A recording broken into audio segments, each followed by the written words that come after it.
G'day everyone, my name's Colleen and I've been an art teacher for about 20 plus years and I live in Victoria, Australia.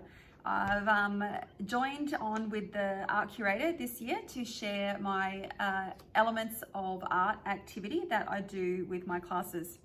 One of the things I think is good about my classes, this particular project, is it's really quite memorable and it's engaging with my students.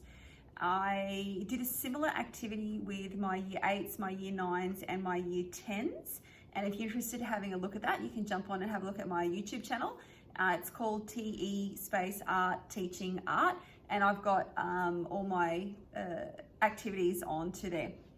Okay, so one of the things that I found useful was that this activity is great in class, but it was also really successful in remote learning, especially for students who didn't have those special paints. They weren't encouraged to do that. They were encouraged to use lots of different mediums, from tea to one of the girls used jelly to charcoal from a fire that had going at home, to sand that they've got, to collecting leaves for textures. It was very, they could be really creative with their work.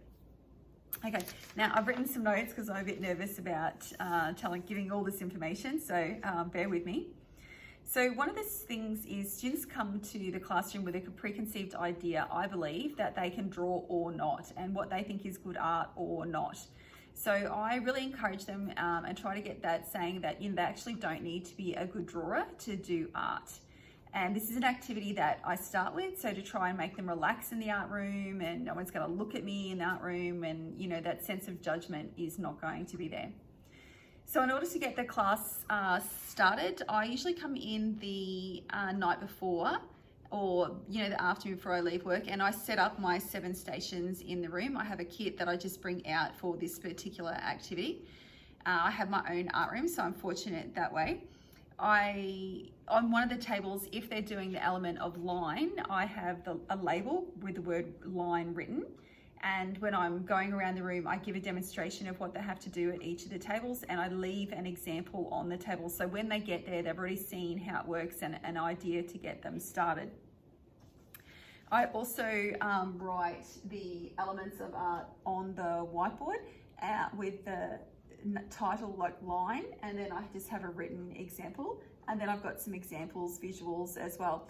It's actually funny, during some of the classes I actually see students go up to the whiteboard and you can see them working through what they have done and what they haven't done. So this is a really good sort of scaffolded task for them to do. I also encourage them to have a particular layout in their folio. So I use it over 2 A3 pages, put the heading, stick their samples in and put the heading as well, so line the picture. If they want to extend themselves, they're welcome to write a sentence on how they've incorporated the element of art into their little piece of work. Some of the activities that I do, for example, form in the class, they would use Play-Doh. They can't stick the Play-Doh into their book, so the students are encouraged to take a photo of their work and print that out at the printer, or they can sketch it, do a quick sketch as well, and then they've got something to put into their books. Okay, next thing I wanted to tell you is one of the things I like about the task is the time management factor of the room. So let's say I was doing the activity over 3 lessons. We work out how many minutes that is. We divide that by 7, set up, pack up, clean up, and putting work in your folio. And then we sort of say, let's say for example, that the task will go for approximately 12 minutes and then they should be going on to the next task. During the lesson, I would remind them of that. Okay guys, you've had 30 minutes in your lesson. How many tasks should you have done? And you should be on to which sort of one. So you can see kids sort of working that out and where they should be up to. One of the things that's good, another thing that's good about the task is it's a great way to suss out very, very quickly where your class is at. So who can manage their time, who can be creative, who can think about outside the square. And then it goes the other way, who is struggling to follow instructions, who is getting lost in this sort of atmosphere in the room, who struggles to think of an idea. And by the time they've done 7 little activities and you get their folios, it's a good way to see where they're at. The other thing I do is names. During this activity, I work really hard on capturing their names as early as I can. And because the class is a little less formal, I can go around and see how they're going and say, sorry, what was your name? And then work on their names.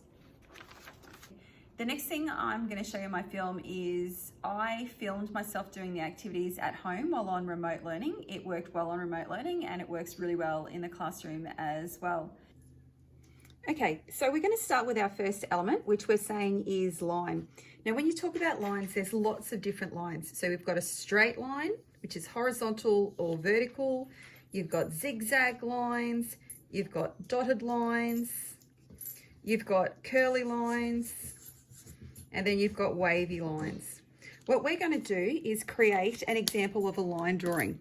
Now, you could just draw on your page, but what I've gone and done is I've got some dirt to spread over my paper. Now, why am I spreading dirt over my paper, you might think? Well, it's because I'm going to draw into the dirt. I'm going to draw line drawings into the dirt, and I'm going to create a pattern. So, but I'm not actually going to know what my pattern is, although it's starting to come out, until it's all finished. Now this sample I can actually take and I can put that into my sketchbook. And then that can be an example of different lines. Now what happens when I tip all that back out?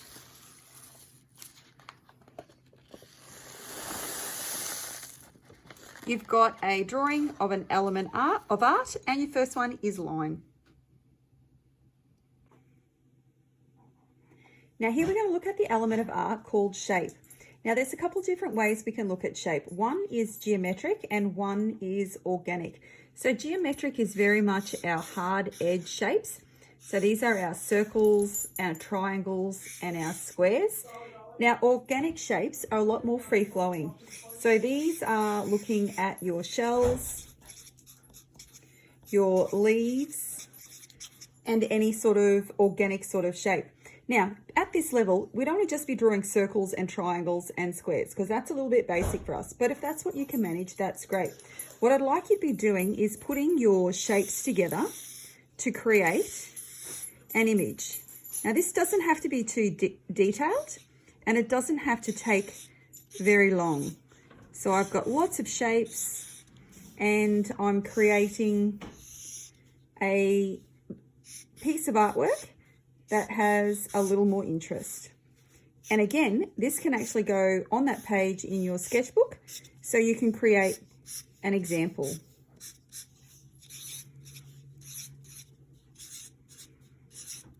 Simple, ta-da, done.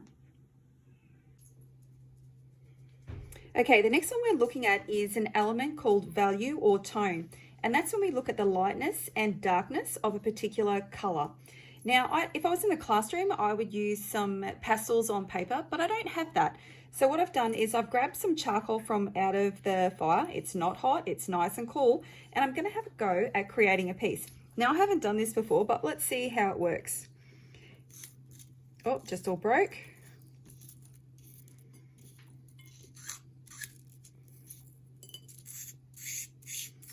Oh, there we go. It's a little bit soft. I think if I was going to do it, I would get maybe a firmer piece. Oh, there we go. It's starting to come out now. Now, again, we're looking at the lightness and the darkness of the image that we're drawing. So if oh, there we go. If I want to get it darker, I've got to give it a little bit of a push. And then if I want to make it lighter, I can just fade that out. So you can see now I'm starting to have a play with a little bit of a bird image. I'm going to make it darker because the tail sits behind the feet. Just going to get another bit more of an edge so I can make that darker again.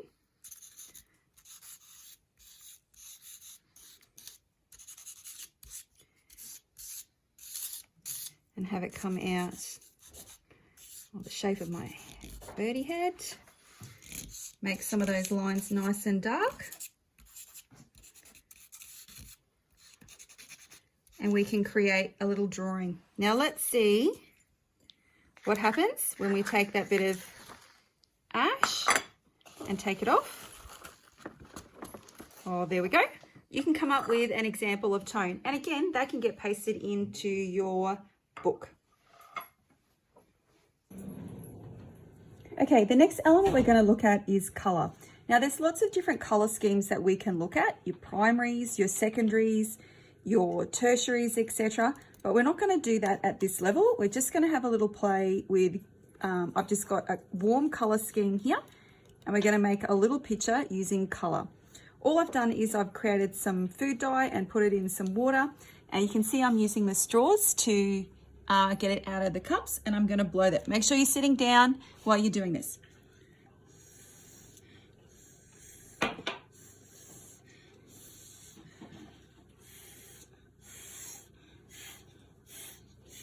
Now, don't overdo this when you put this on the paper because it turns into a big mess if you overdo it.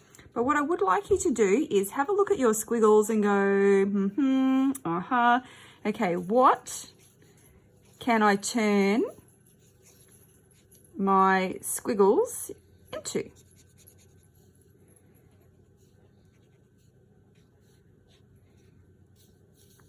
Oh. Ta-da! Now, another element we're looking at is texture. There's two different types of texture. One is actual and one is implied. So if I have this leaf, I can actually touch it. I can feel the leaf. So that's an actual texture. Implied is if I was looking for a photo and I was looking at a horse in a particular photo. I know the horse has a particular feel, but I actually can't touch it. So that's implied. So I'm going to take a rubbing of the leaf, and then I'm going to try to get the feel of the leaf. Now again, what you're doing is you're collecting and making your elements of art so that you can make samples, and then this gets put into your sketchbook. Okay, now another element we're looking at is space. And when you look at space, you look at your positive and negative space. So your positive space is what you're actually looking at. That's a cat, if you're not sure. So the positive space is the cat, and what's around it is the negative space. The other sort of space you look at is what's called spatial depth. And you can have your foreground, middle ground, and your background. So if we create a little landscape, your sun is in the background, your mountains are in the middle ground, and your tree is in the foreground. So if we go to make an example, I've just grabbed a bit of scrap paper. I'm going to fold that in half because you've got to make a sample that goes into your sketchbook. I'm going to cut that out. I've already punched a little hole in it so you can, to make it a little bit quicker about what we're doing.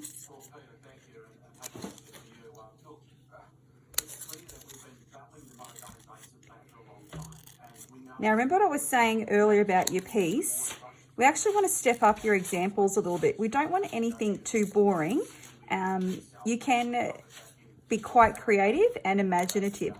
Now, the other thing I don't want to see is I don't want you to copy my samples. You can use them as inspiration. You can go online, but I don't want you to copy them. And there we have a fish swimming in the water. Now, your fish, if we're talking about positive and negative space, the fish is the positive space, and what's around our fishy would be the negative space. Our next element we're looking at is form. Now, form is something that is 3D. You can start with a shape. So if I have a square, you can turn that into a 3D shape by adding a bit more detail on there. If I take a triangle, I can make it 3D so that it has form by putting a few extra lines on there. So again, what you can do to create your example is, I've actually got some Legos from out of the kids' Lego box, and I've already put some pieces together.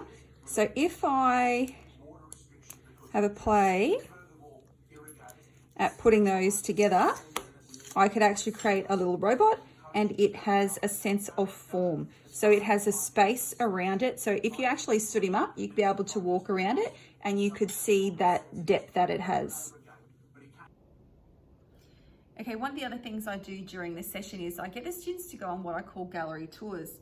And what that is they walk around the room and they're having a look at everyone else's work. It's a great way to get ideas, to see what other people are doing, to get inspiration. And it's a great way for the students to get used to the fact that someone is going to see their artwork, because that's one of the reasons some of us do our work.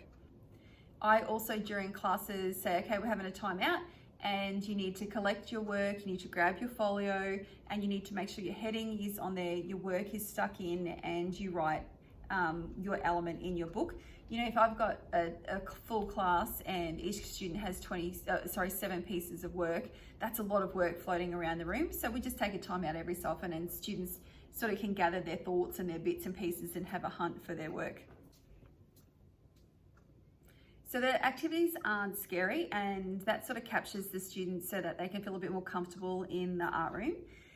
One of the things I mentioned was that memorable factor. Because I'm not on that little bit of a handout and I'm not doing all those little line samples, when my students are coming in the room, hustling at my door, coming in the room for their next class, I'll say to them, like, do you remember what one of those elements were? Or what was that element called that we were using colored pencils on black paper in the sand? Do you remember what that was? So that's as they're coming in the door, but also during activities that, work that we're doing during the class, I'll say, do you remember what was over on that table where we were using the Play-Doh? What element was that called? And not everyone's going to remember that, and that's fine, because there's always someone in the class that'll yell out, it was form, Mrs. Herbert, and I did the Play-Doh, you remember? So it's a great way to sort of bring the group together and capture that factor of trying to remember something different about their work. Okay, I think that's it. So I hope you jump on and have a go at the lesson. I'd love to hear about how you went and you get something out of my class activity. Thanks.